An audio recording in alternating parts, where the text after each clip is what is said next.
And so my New York and me, although I'm not from New York, I say things like, just make it sound Latin. Because all the different Latin qualities and categories and genres of Latin, it don't matter. Just make it sound Latin. I'm not, you know what I'm saying? I've gone through that several times. Just put a cowbell on it or put some kind of beat, just make it Latin. You decide. You're the drummer.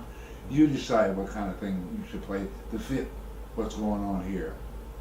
The same thing in, I don't know whether you want to use this or not, but I did an album with Letter and Voodoo. And her husband Caiaphas was the producer, and Herb Alpert was the executive producer.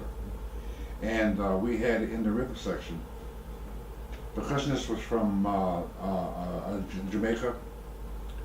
The guitar player was from Trinidad. And the drummer was from Trinidad. Then you got Letter and Voodoo, South Africa. Now we're trying to do a record.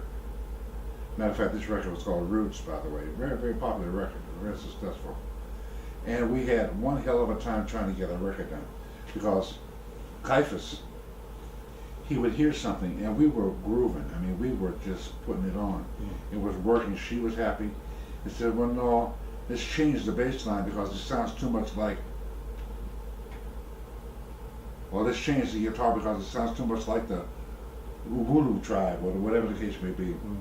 And we went through this for about 3 hours, and finally Herb Alpert came in, and he says, we're in America. America is a melting pot for fused music. It sounds, to me, and to this label, it sounds African. You know, maybe not to you. And he was saying, no, but we can't. So after about 3 days, still with Herb Alpert talking to the band and talking to him, trying to get him to understand, he finally got us to understand that in Africa, one tribe cannot borrow another tribe's rhythm. Really? Their groove, huh? The groove. The signature. They have to play another thing because now you're stealing from another tribe.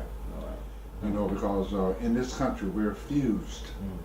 We all do. I spent 12 years in New York City, where I heard a lot of Latin music, mainly from Africa and Puerto Rico and Cuba.